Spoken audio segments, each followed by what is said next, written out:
അർജന്റീനയുടെ പരിശീലകൻ ലിയോണൽ സ്കലോണിയും ഒപ്പം തന്നെ സ്പെയിൻ്റെ പരിശീലകൻ ലൂയിസ് ഡി ലാ ഫ്യൂൻഡെയുടെ തന്ത്രങ്ങളുടെ കരിയറിലെ ഏറ്റവും വലിയ പരീക്ഷണമാണ് ഇന്ന് നടക്കാൻ പോകുന്നത്.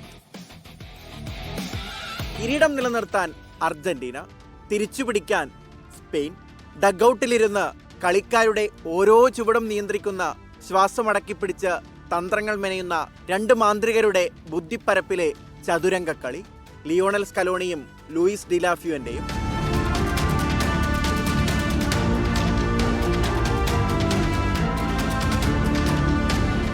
ഖത്തറിന്റെ മണ്ണിൽ കരിഞ്ഞുണങ്ങിപ്പോകുമായിരുന്ന ഒരു ജനതയുടെ സ്വപ്നങ്ങൾക്ക് തന്റെ ശാന്തത കൊണ്ട് ജീവൻ നൽകിയവനാണ് സ്കലോണി. അനക്കമില്ലാതെ വർഷങ്ങളായി പൊടി പിടിച്ചു കിടന്ന അർജന്റീനയുടെ ഷെൽഫിനെ കിരീടങ്ങൾ കൊണ്ട് മൂടിയവൻ. ആ യാത്ര എത്തി നിൽക്കുന്നത് തുടർച്ചയായ 2ാം ലോക കിരീടമെന്ന ചരിത്ര നേട്ടത്തിനരികെ. ഈ ലോകകപ്പിലെ കല്ലും മുള്ളും നിറഞ്ഞ യാത്രയിൽ അർജന്റീനയ്ക്ക് കരുത്തായവൻ. അർജന്റീനയെ തളയ്ക്കാൻ എതിരാളികൾ ഒരു വഴി കണ്ടെത്തുമ്പോൾ സ്കലോണി പുതിയൊരു വഴി വെട്ടിത്തുറക്കും. എതിരാളികളുടെ നെഞ്ച് കീറി മുറിക്കാൻ ഏത് ഫോർമേഷനിലേക്ക് മാറാൻ മടിയില്ലാത്ത ഫ്ലെക്സിബിൾ പരിശീലകൻ. എതിരാളികളുടെ ദൗർബല്യം കണ്ടെത്തി മർമ്മത്തടിക്കുന്ന തന്ത്രം. ലോകകപ്പിൽ അർജന്റീനയുടെ യാത്രയിൽ ഓരോ നീക്കവും കൃത്യമായ കണക്കുകൂട്ടലിന്റെ ഫലമായിരുന്നു.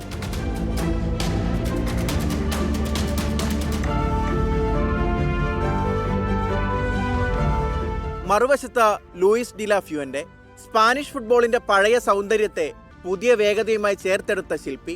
പന്ത് കൈവശം വെക്കുക മാത്രമല്ല, അതിലൂടെ എതിരാളികളെ ശ്വാസം മുട്ടിക്കുകയാണ് തന്ത്രം. മധ്യനിരയിൽ തന്നെ പന്ത് പിടിച്ചെടുത്ത് എതിരാളികൾ ശ്വാസമെടുക്കും മുമ്പ് ആക്രമിക്കും. കയ്യിലുള്ളത് ചെറുപ്പത്തിന്റെ ചോരത്തിളപ്പുമായി ലമീൻ യമാലും മധ്യനിരയിലെ എഞ്ചിനായ റോഡ്രിയും ഉൾപ്പെടുന്ന അതിമാരക സ്ക്വാഡ്. സെമിയിൽ ഫ്രാൻസിനെതിരെ കണ്ടത് ആ പ്ലാനിന്റെ പെർഫെക്റ്റ് എക്സിക്യൂഷൻ. ഫൈനലിൽ ഒരാൾക്ക് പന്ത് കൈവശം വേണം, മറ്റൊരാൾക്ക് നിമിഷങ്ങൾ മാത്രം മതി. ഒരാൾ ക്ഷമയോടെ അവസരം കാത്തിരിക്കും, മറ്റൊരാൾ അവസരം സൃഷ്ടിച്ചെടുക്കും. അതുകൊണ്ട് തന്നെ ഈ ഫൈനൽ ഒരു ചെസ് മത്സരത്തെ പോലെയാണ്. ഓരോ മാറ്റവും, ഓരോ സബ്സ്റ്റിറ്റ്യൂഷനും, ഓരോ തന്ത്രപരമായ നീക്കവും ചരിത്രം മാറ്റാൻ ശേഷിയുള്ളത്. ടച്ച് ലൈനിൽ സ്കലോണിയുടെ ശാന്തമായ മുഖത്തിനുള്ളിൽ 100 കണക്കിന് കണക്കുകൂട്ടലുകൾ ഓടിക്കൊണ്ടിരിക്കും. മറുവശത്ത് ഡി ലാ ഫ്യൂൻഡെ നടത്തുന്ന ഓരോ നീക്കവും സ്പെയിന്റെ കിരീട സ്വപ്നത്തിന് കരുത്താകും. വർഷങ്ങൾക്ക് മുമ്പ് ഫ്യൂൻഡെയുടെ കീഴിൽ കോച്ചിങ്ങിന്റെ ആദ്യ പാഠങ്ങൾ പഠിച്ചവനാണ് സ്കലോണി. അവസാന ചിരി ആശാന്റേതാകുമോ, അതോ ആശാനെ മലർത്തി അടിക്കുമോ ശിഷ്യൻ? World cup desk 24.